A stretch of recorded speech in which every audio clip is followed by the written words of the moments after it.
of the opposition in the Russian Federation is reaching levels unseen since the darkest times of the Soviet Union. We feel encouraged by the reports about Russian citizens paying tribute to Alexei Navalny in cities and towns all over the Russian Federation. We express our hope that similar actions will continue to show that the Russian people do not support a regime that stands for repression inside the country and for a brutal war of aggression against Ukraine. Alexei Navalny's life, political work and death are a testimony to the fight against apparent apathy, indifference and surrender. May it continue to encourage and inspire. So, colleagues, to pay tribute to the legacy of Mr. Navalny and discuss the challenges faced by the Russian opposition, we invited Mr. Leonid Volkov, Chief of Staff of Alexei Navalny Anti-Corruption Foundation, Ms. Yevgenia Kara-Murza, Free Russia Foundation Advocacy Director, the wife of political prisoner Vladimir Kara-Murza, who is also being detained in the same inhuman conditions as Mr. Navalny was, and whose fate is a cause of great concern. And finally, Mr. Vladimir Milov, Vice President of the Free Russia Foundation, former Vice Minister of Energy of Russia, who has been a regular guest in our committee in the past. Before we start the exchange of views, colleagues, may I ask you to have a minute of silence. I invite all who are present to stand up.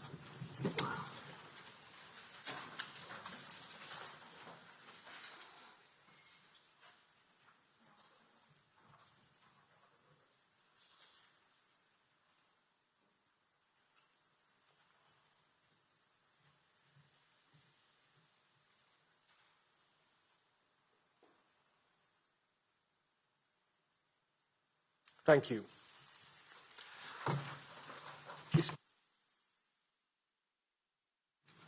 So, I now give the floor to our speakers. They will have 7 minutes each, and the first is Mr. Leonid Volkov, and he is connected remotely.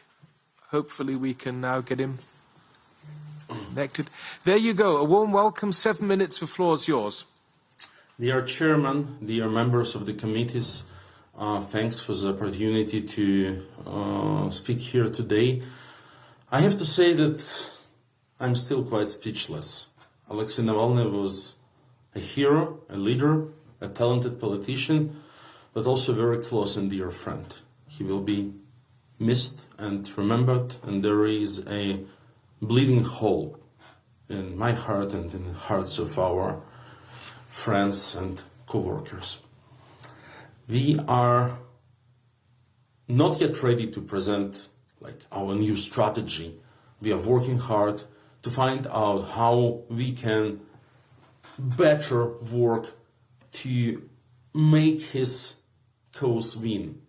We believe that the only thing that will not return Alexei to us, but at least will help his legacy, his victim, not to be in vain, is of course to continue his fight, and we will do it, but we have to take many decisions to this terrible loss.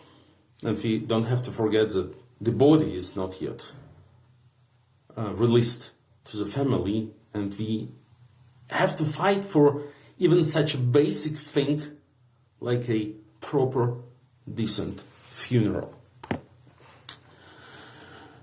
And of course, still, the time is going. We are overwhelmed by requests. What can we do? What could the world do? The parliament, the governments? If there is still a way to put pressure on Putin to achieve change in Russia. And that's the thing we are dreaming about. We want to see how Putin's regime falls apart, how this cruel and enormously unjust tumor on the body of our country just rots and dies. It's very important for us actually that Putin sees it with his own eyes, and his lieutenants, the members of the regimes that he's built, can see how their case, their systems that they have built in the last 25 years fails, and Navalny's beautiful Russia of the future prevails. This would be the best possible monument to this great man. So, few ideas on what we should do, or maybe also on what we don't, what we shouldn't do.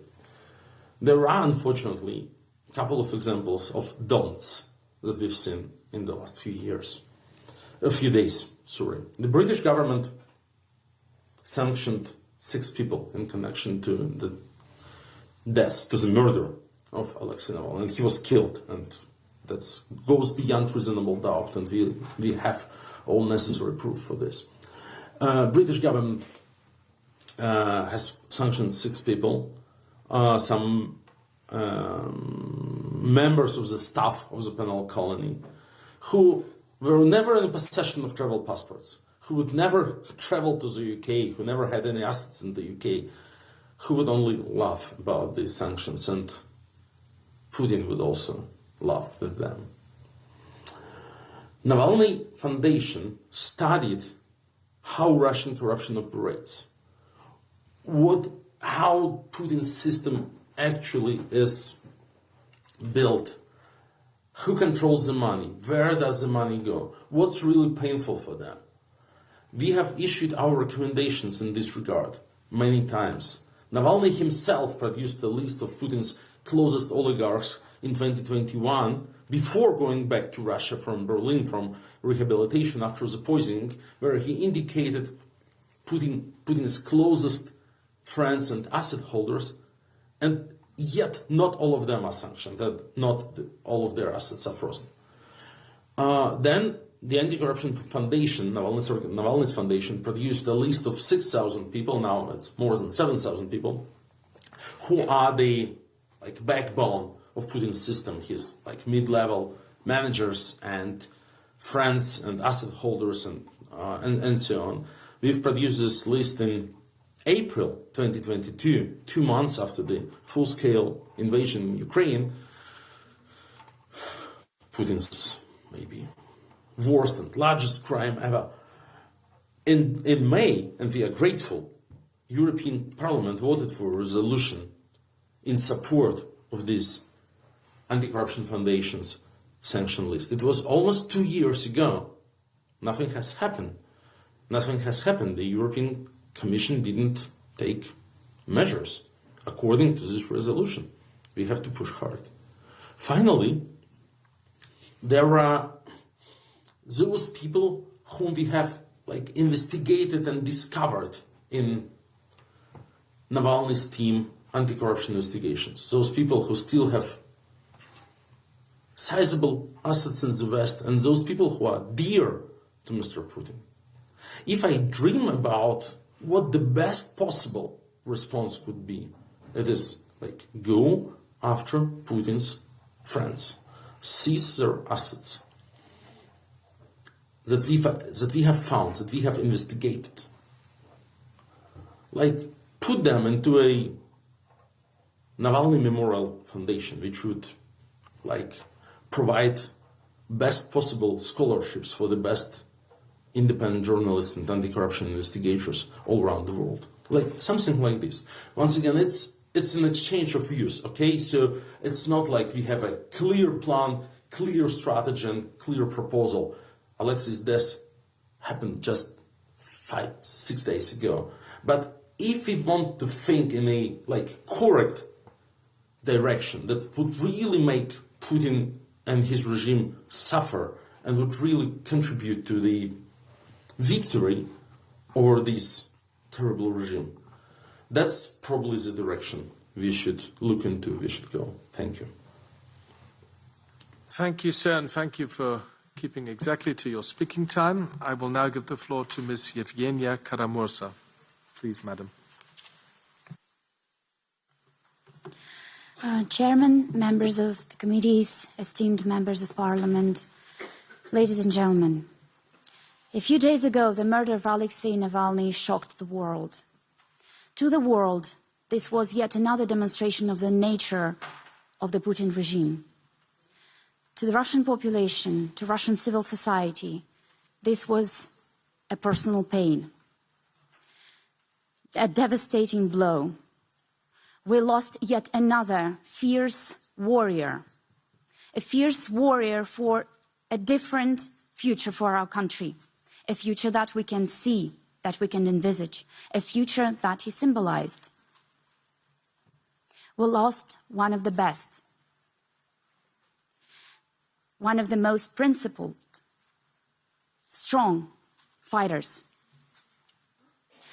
and also one who gave us hope, all of us.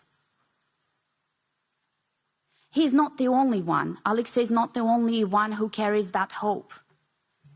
But he was a fierce warrior, and we lost him. And now we will need to work even harder, so much harder, to achieve the goals that we have set. In her 2022 report on the situation with human rights in Russia, OSCE rapporteur Professor Nussberger pointed out that repression on the inside and the war on the outside are connected to each other, as if in a communicating tube. Today, according to Memorial, the conservative number of political prisoners in the Russian Federation approaches 700 people. And according to OVD Info, over 20,000 people illegally, unlawfully detained since the full-scale invasion of Ukraine had broken out. There were, in 2022 alone, there were at least 565 minors. And criminal proceedings were initiated against at least 9 of them before they reached the age of 18, including against 16-year-old Nikita Uvarov, who was sentenced to 5 years in prison for planning to blow up an FSB building, a virtual FSB building in the computer game Minecraft. OVD Info reports that in 2023 alone, at least 50 people died in detention or during arrests. And the circumstances of the death of these people are quite unclear. The regime has brought back the entire arsenal of Soviet-style repressive instruments, including torture, punitive psychiatry, sexual and physical abuse, and Stalin-era prison terms of 10, 15, 25 years to eradicate dissent and scare people into silence. Political assassination is not a new thing for us. Anna Politkovskaya, a journalist with Novaya Gazeta, was assassinated in 2006. Novaya Gazeta alone lost 6 employees to political assassinations over the years. A leader of the Russian opposition, Boris Nemtsov, was gunned down in front of the Kremlin walls in 2015. Alexei Navalny survived a poisoning attack on him before the regime threw him in prison, tortured him for 3 years, and actually succeeded in killing him.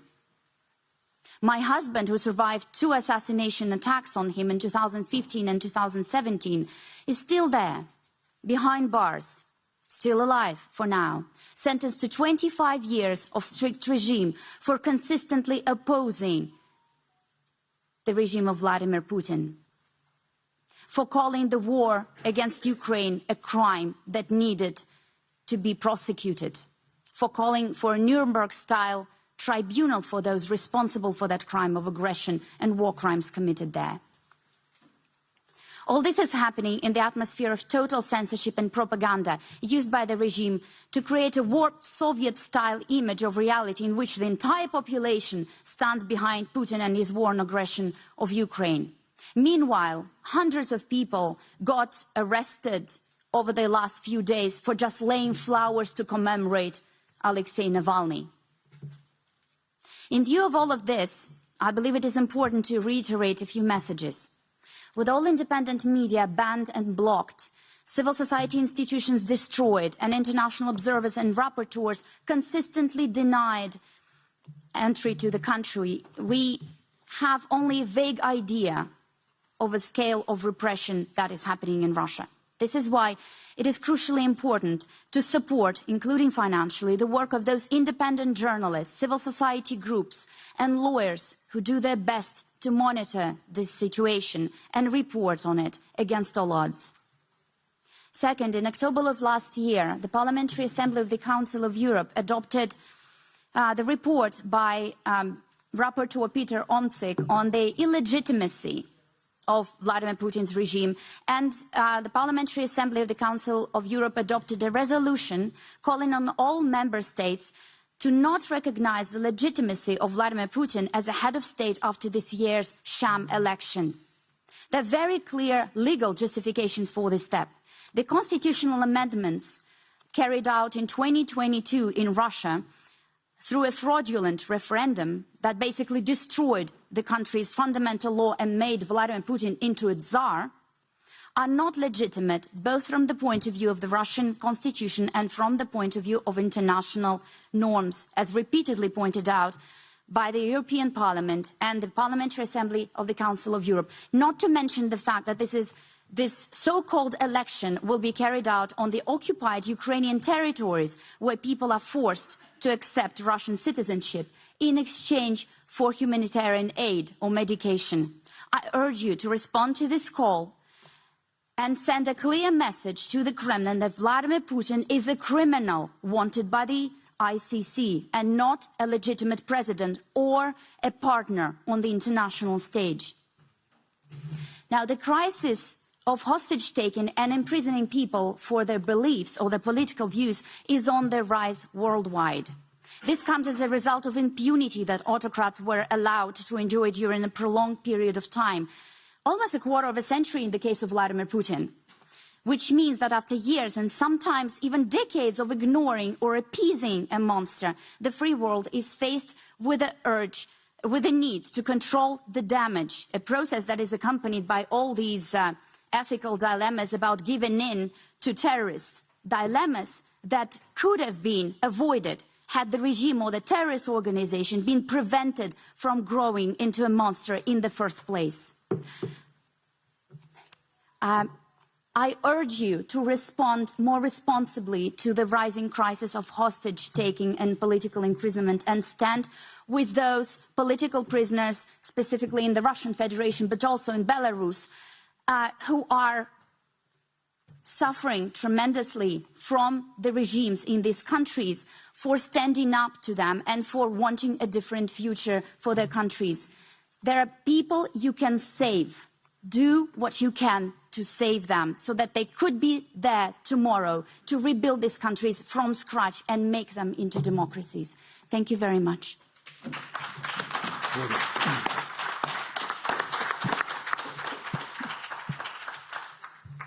Thank you very much, Ms. Karamurza. And now I give the floor to Vladimir Milov, also for 7 minutes. Thank you, Mr. Chairman, and thanks to the European Parliament for the unwavering support of the Russian pro-democracy forces, which will be carrying on Alexei Navalny's legacy and his dream of a future normal, peaceful, democratic Russia, which lives at peace with the world and does not attack anybody and is focused on prosperity and securing rights of their own citizens. It's difficult for me to speak, much as the same as my colleagues, because I knew Alexei for almost 16 years and I can't help recalling all these personal moments. Alexei was a remarkably normal person. He never had this snobby VIP touch of a popular politician. Last time when we did a walk with him, it was July 2020, just after the lockdown was lifted, and I think 3 weeks before he was poisoned by Putin. We did a walk in the streets of Moscow, and unbelievably we were interrupted like every couple of seconds by ordinary people who approached him and wanted to talk to him, to make a selfie, to shake his hand, and he never shrugged that off. His habit was always, he talked to his colleagues and said, listen, you gotta wait. We'll discuss politics later. I want to talk to people. His vision of a normal future for Russia, freedom and peace, was resonating with millions and millions of ordinary Russians. You see how many people are laying flowers across the country despite being arrested for doing so. Just continuing what Evgenia said about the repressive nature of Putin's regime. On a more serious note, recently ahead of the presidential elections, the polling company Russian Field had published a poll when they asked people an open question, naming no specific names, but asking them, ideally, if you wanted to vote for any person you choose, who would you vote for? And Vladimir Putin only got 29% in that poll. I mentioned this in one of our latest hearings right here. Alexei Navalny was second, way above all the prime ministers, ministers of the Russian government. Many of you are asking the question, why did Putin try to kill him? This is why. Because his vision of a normal, peaceful and democratic Russia of the future was successfully competing with Putin's rule by intimidation and fear. And I had many discussions here in Europe about how and why this murder has happened. I mean, you just need to reconstruct the events that took place in the past few months. Since September, Putin has been trying to severely cut off communications and exchange of written letters with Navalny. Later in the autumn, he had arrested or forced into exile all his longtime attorneys and replaced them with temporary ones. In December, he was transported to an isolated, one of the most isolated penal colonies in Russia with absolutely no outside access and strict isolation of prisoners. Nobody knew what was happening inside these notorious walls. So this really, if you look back in retrospect, that really looks like a thorough preparation for a premeditated, cold-blooded murder. That's what it was. And it's definitely no accident that this murder happened on the day of the opening of the Munich Security Conference, when the political and security leaders from across the free world come to discuss strategy, how to move forward. That was the message. When I talk to many European politicians, and we continue to call for a strong statement from European Union about illegitimacy of Putin's next presidential term, I hear people saying, but we still have to talk to him. How do we talk if we call him illegitimate? Well, he's talking to you. He's talking to you. He's sending you a very clear message. I can do this. I can kill people at will. I can attack countries at will. I can do whatever I want. Which means that inaction matters. I repeat that yet again. Inaction matters. Any inaction on retaliating to a brutal, blatant murder of Alexei Navalny and any inaction to Putin's continuing aggression against Ukraine will be taken by Putin as a sign of weakness. That's his language that he understands.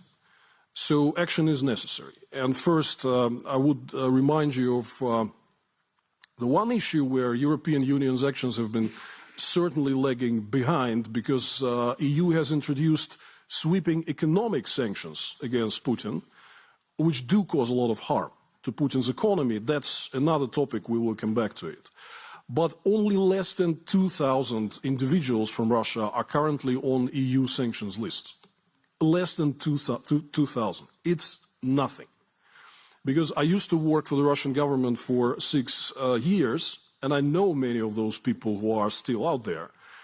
They think that sanctions are only about those bosses on top. We who work in the second or third tier of the government can continue being involved and complicit in Putin's crimes. Nothing will happen to us. This was exactly the aim of the list of 6,000 people complicit in Putin's corruption and crimes and aggression that was proposed by Alexei Navalny's Anti-Corruption Foundation. You see, 6,000 is a little bit bigger than 2,000. So I think it's a good time to act. And all these people, we have strong evidence packs how complicit they are in what Putin is doing. They need to be sent a strong signal that responsibility will come. And that's the legacy of Alexei Navalny, and we believe it should be respected. And also, it is no coincidence that Navalny's last political call from prison before he was murdered was for the Russians to participate in the action called Noon Against Putin, together at the polling stations on the 17th of March, exactly at noon, to show how many people are out there against Putin and the war. Putin is really afraid of that, because this will produce the major news of the day. Not the 85% result that will be drawn up, but this. And I think this prompted Putin to actually push this red button and give the order to murder Alexei. That was his last political will for Russians to demonstrate their disobedience with Putin's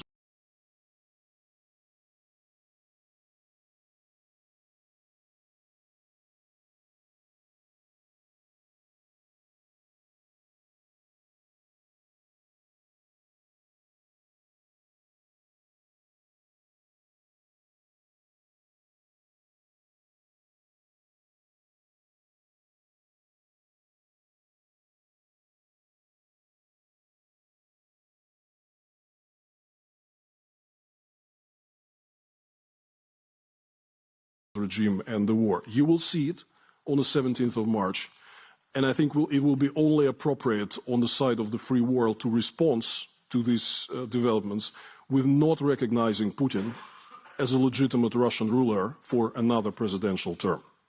Thank you.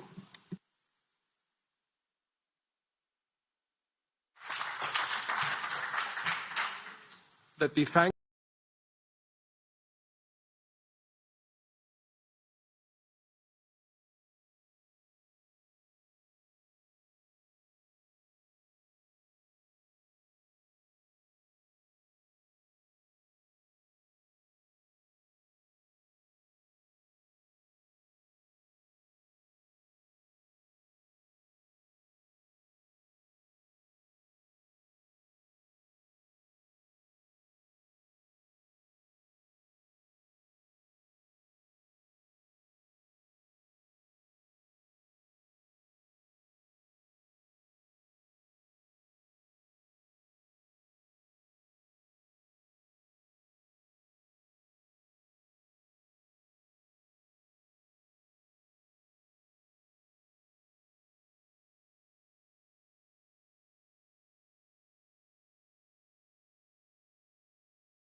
give up the fight.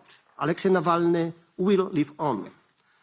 May his lifelong dedication and his unwavering belief in a better future be remembered today and all days to come.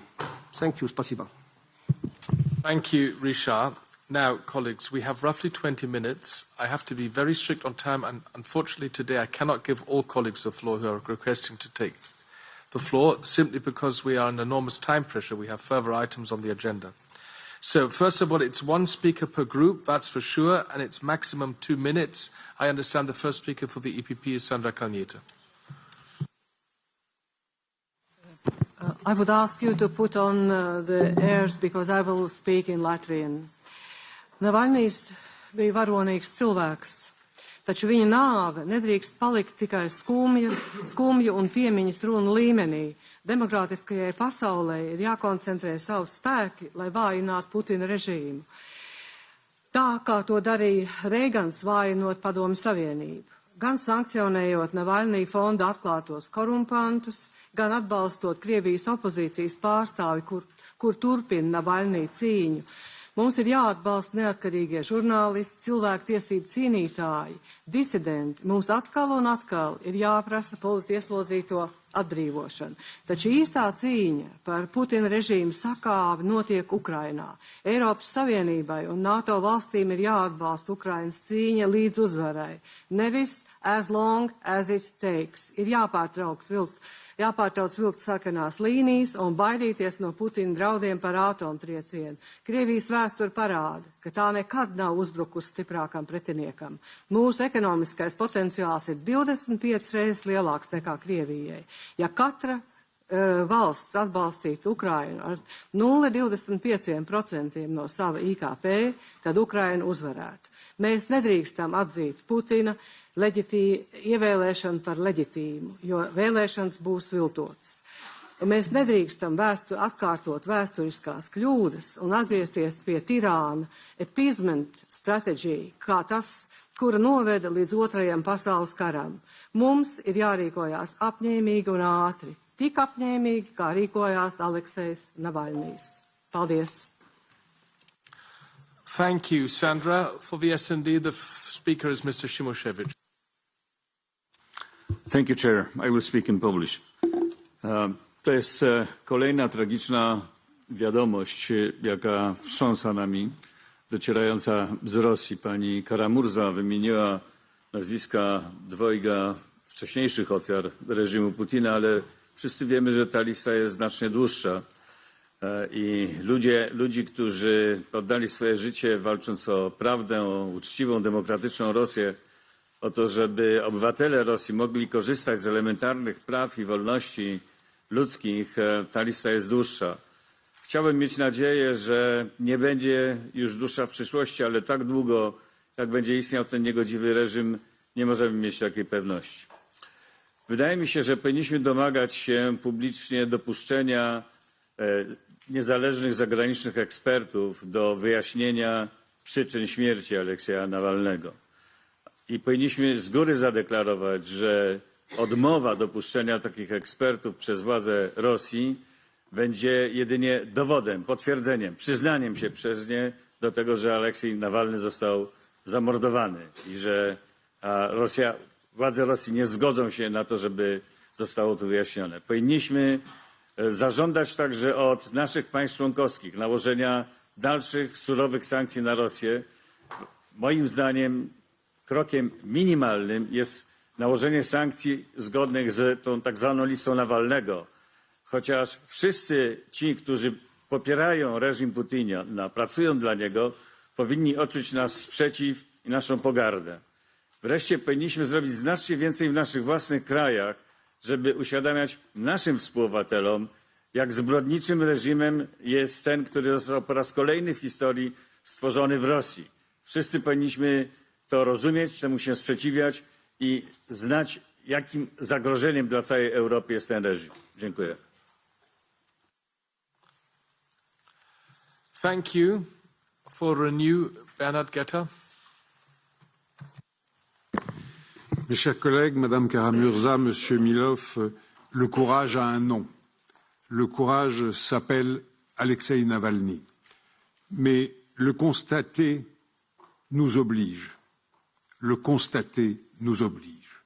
Nous oblige d'abord à ne pas laisser gagner M. Poutine en Ukraine. Cela signifie des choses aujourd'hui extraordinairement concrètes. Cela signifie que l'Allemagne doit livrer des missiles Taurus à l'Ukraine parce qu'elle en a besoin. Cela signifie que la France, si les F-16 ne suffisent pas, ce qui est une possibilité, doit livrer des avions à l'Ukraine.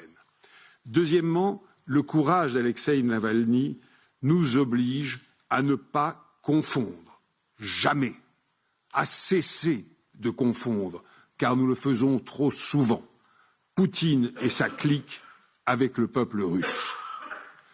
Il y a quelques décennies déjà, j'étais comme correspondant du Monde à Moscou. J'ai vu la Russie s'éveiller quand le couvercle a été levé. Qu'on ne me dise pas, qu'on ne dise jamais que les Russes ne savent pas ce que c'est que la liberté, que les Russes, par je ne sais quel mystère génétique, n'approuveraient pas et ne voudraient pas de la démocratie. Nous les avons vus vibrer de bonheur, vibrer d'ambition politique, vibrer à la liberté. Le courage d'Alexeï Navalny nous oblige donc à une troisième chose, à soutenir le peuple russe et à le soutenir contre son tyran et à soutenir au premier chef l'opposition, ou plutôt les oppositions. Je vous remercie. Thank you, Bernard. The Greens, I don't have a request. You do? Okay, Jordi. Thank you, Chair. First of all, my condolences to family, friends and supporters of Alexei Navalny. My solidarity goes to all Russian citizens inside and outside Russia today mourning the loss of this political leader and paying tribute to him. I condemn his death, his political assassination, which responsibility lies with the Russian authorities, the same regime responsible for so many crimes, amongst them the crime of aggression against Ukraine and other war crimes. The obsessive persecution against Navalny, the sick willingness to silence him and everything he embodied, the ill treatments and inhumane conditions to which he was subjected, all this surely contributed to his deterioration, but not to the weakening of his determination, which remained unbroken until the end. There has to be an urgent independent investigation into the exact circumstances of his death, and those responsible have to be held accountable. All my admiration to all those courageous Russian citizens laying flowers, and to all those who will continue his fight and honor his legacy, and also to all those many that lost their life in fighting for a better democratic Russia. This House awarded Mr. Navalny the Sakharov Prize for his commitment to democracy and fundamental rights, for his courage in returning to his country and continuing the fight against oppression and against corruption from within Russia, and thus putting his life in danger. He could have chosen otherwise, but he decided not to succumb to threats from or fear to a corrupt regime. The fight against oppression and for freedom is a honorable fight. It is an essential fight for human dignity. It's a struggle that has many worthy supporters around the world. The European Parliament and the European Union will continue to support this struggle always and everywhere. I only wish this support could be more efficient and more consistent. Thank you. Thank you, Jordi. For the ECR group, Anna Fotiga. Thank you, Chair. I pay tribute to Alexei Navalny and to all victims of the Kremlin regime, both during time of Russian Federation and earlier during the Soviet Union time. There are millions of them. honestly speaking, death of Navalny is a very bitter moment for a person like myself, warning for decades about nature of Kremlin regime, Putin in particular, and his surrounding. I can only echo Yevgenia Karamurza. We do not know exactly what kind of scenario, except of the killer's instinct and cruelty, was behind this. I must say that I am concerned and afraid of the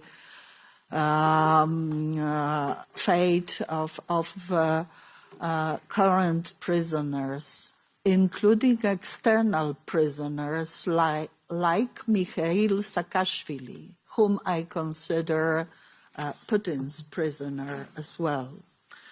Of course, we have to request unconditional, immediate release of all of them, but I am absolutely sure that real change and sanctions, naturally, much broader than current and much broader than Navalny's list. But real change may only come after defeat of Russia in war against Ukraine. That's clear, and we have to put an effort to obtain this. Thank you. Thank you.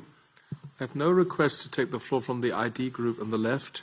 I have two more colleagues who would have liked to are on the speakers list, Mr. Jordanov and Ms. Kanko. If it's 1 minute each, then we can make it. Mr. Jordanov, 1 minute. 1 minute. I will speak in Bulgarian. Господин председател, Путин няма да се промени.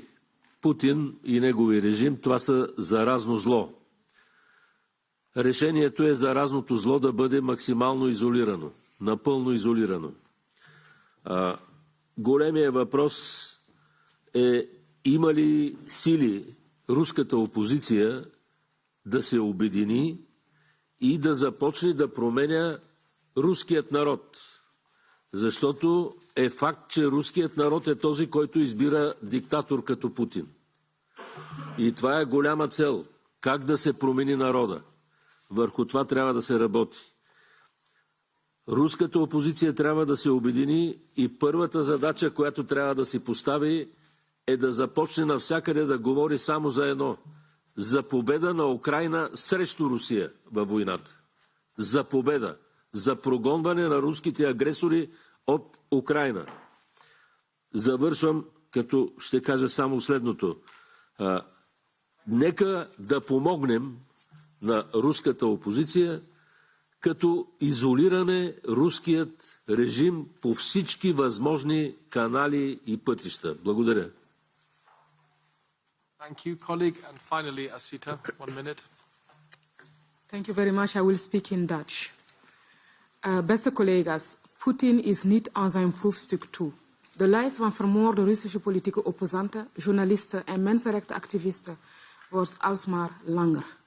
De precieze omstandigheden van het overlijden van Alexei Navalny mogen dan nog onduidelijk zijn en vragen om een onmiddellijk en onafhankelijk internationaal onderzoek. Er is geen twijfel over wie ultiem verantwoordelijk is: de despoot in het Kremlin. Deze laatste heeft er geen moeite mee om zijn wreedheid te demonstreren door een moeder, als in een klassieke Griekse tragedie, de rouw om haar zoon te ontzeggen. Het lichaam van Alexei Navalny moet dan ook zo snel mogelijk teruggegeven worden aan zijn nabestaanden. De Europese Commissie, de Raad en de lidstaten moeten de dood en vervolging van Russische opposanten hoog op de agenda blijven zetten. En wij moeten ons inzetten voor de nalatenschap van Navalny door de Russische samenleving te bevrijden van apathie, onverschilligheid en overgave. Alle steun aan de families.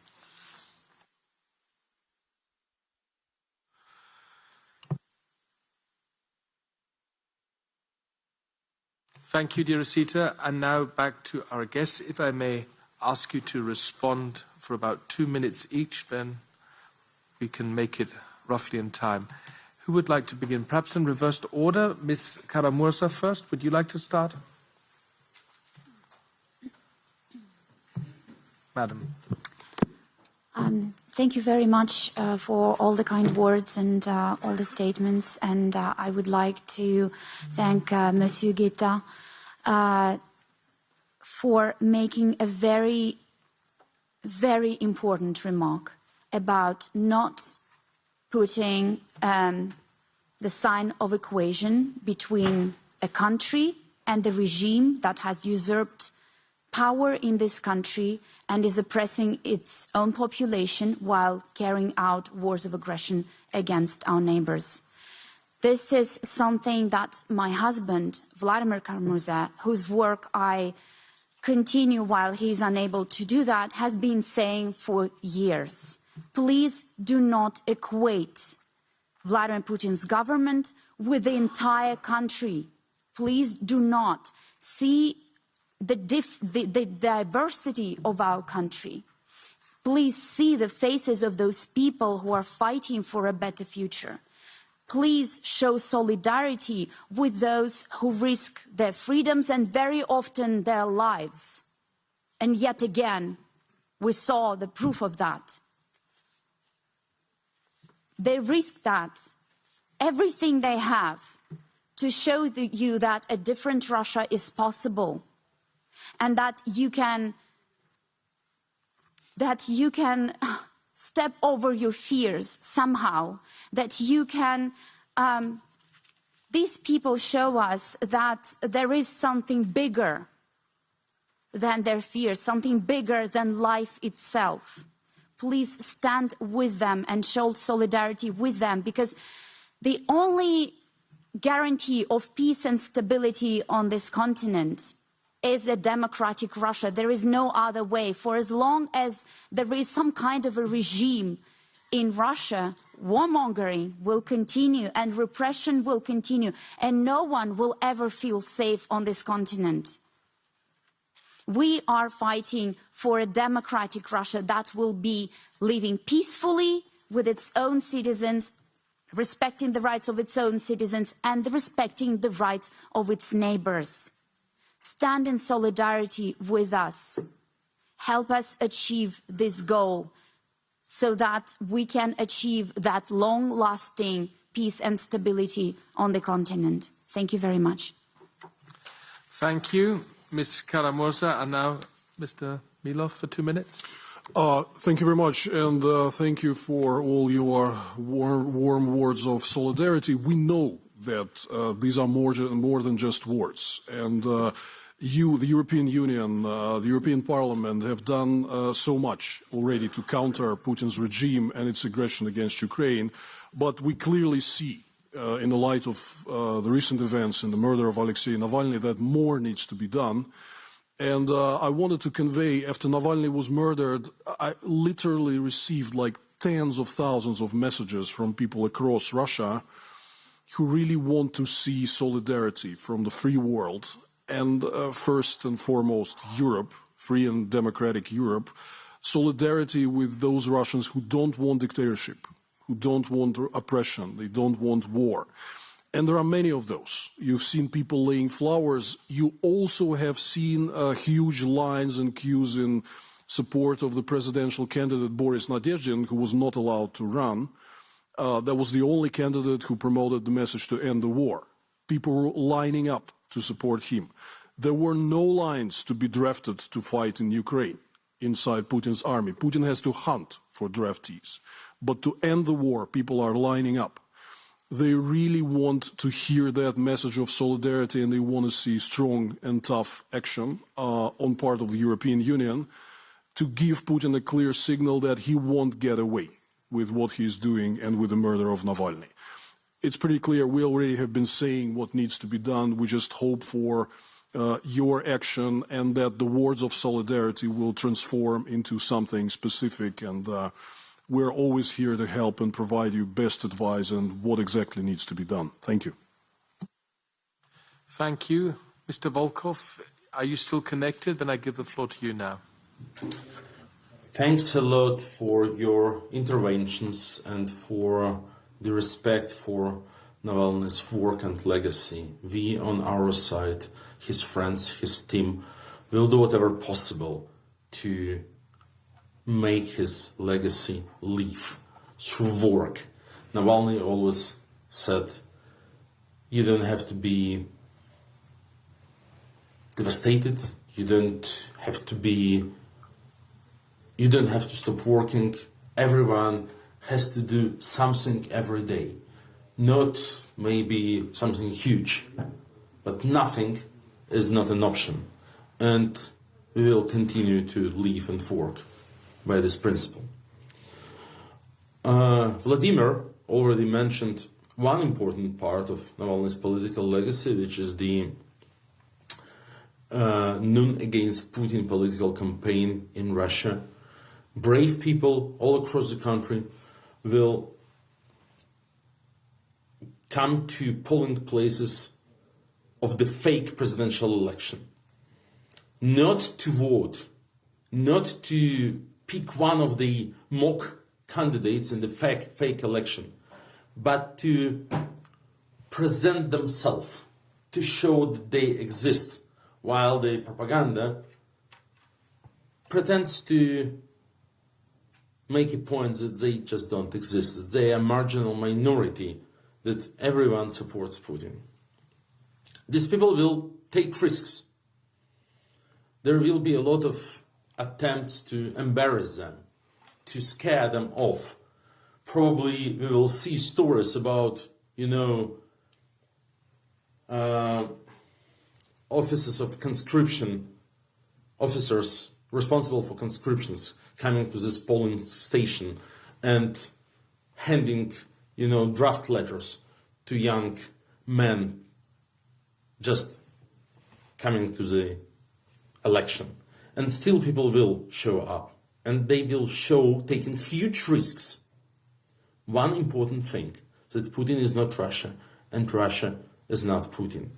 So what we ask for is respect for this idea, which was Alexei Navalny's probably main political idea, that Russia can be a decent, normal European country, that Russians are not different from Europeans, despite everything that Putin is trying to prove. And Mr. Volkov, may I ask you to conclude? Yeah, and this idea has very simple consequences. Don't recognize Putin as Russia's legitimate president or representative. Help Russians who are fighting against him, both inside the country and abroad. That's it. Thank you.